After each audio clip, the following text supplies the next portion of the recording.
আসসালামু আলাইকুম। কেমন আছেন সবাই? আশা করি ভালো আছেন। আজকে আমি কচু দিয়ে চিংড়ি মাছ রান্না করব। প্রথমে কড়াইয়ে তেল দিয়ে দিয়েছি, এখন পেঁয়াজ দিয়ে দেব।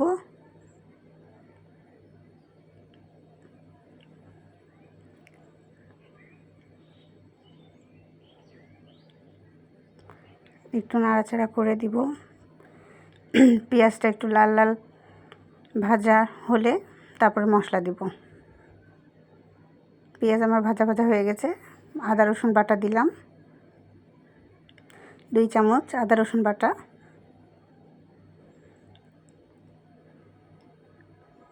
এখন নেড়ে চেড়ে দিব।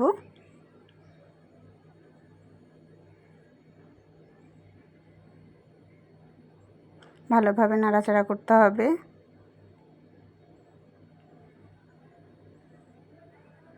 এখন হলুদ গুঁড়া দিয়ে দেব,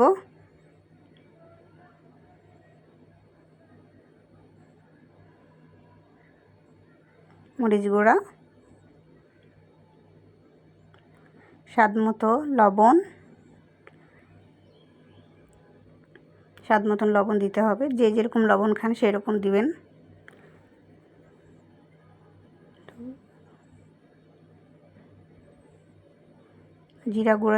জিরা গুঁড়ার কথাটা বলতে ভুলে গেছি, জিরা গুঁড়া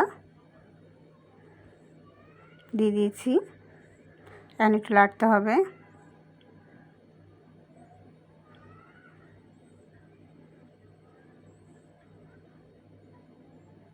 ভালো করে নাড়াচাড়া করার পর চিংড়ি মাছগুলো দিয়ে দিলাম।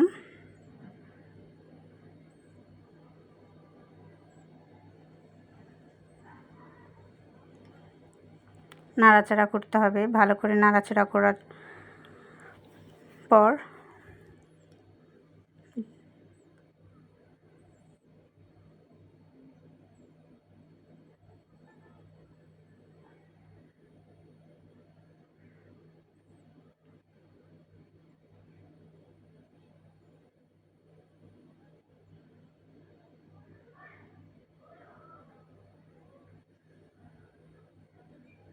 আর কচু দিয়ে দিব। কচু দিয়ে ভালোভাবে নাড়াচাড়া করতে হবে।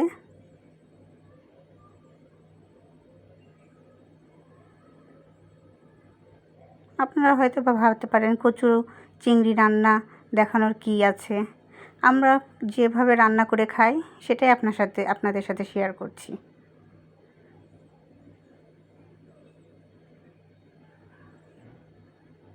এই আর কি। এখন ঢাকা দিয়ে দিব। ঢাকা থেকে তুলে কচুটা কষানো হয়ে গেছে। এখন অল্প পানি দিয়ে দেব।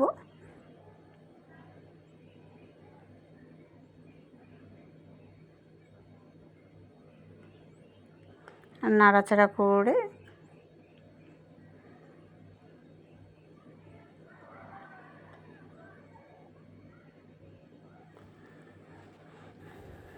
আমরা তরকারিতে একটু ঝাল খাই, একটু ঝাল দিয়েছি। আপনারা যারা একটু কম খান তারা কম দিবেন।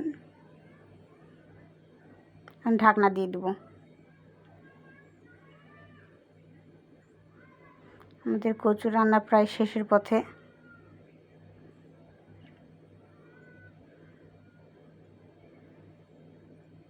এখন একটু জিরা ফোড়ন দিব, তাই অন্য পাত্রে কড়াইয়ে জিরা আর তেল গরম করছি।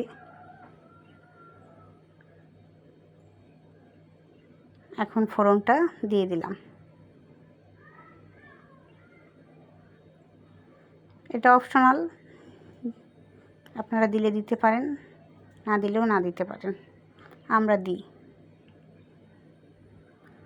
এখন ভাজা জিরা গুঁড়া মশলা দিয়ে হালকা নাড়াচাড়া করব।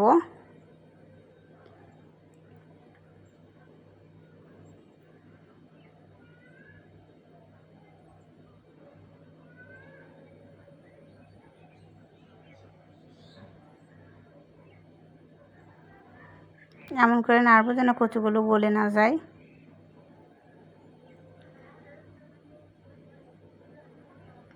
আচ্ছা, আসসালামু আলাইকুম, ভালো থাকবেন।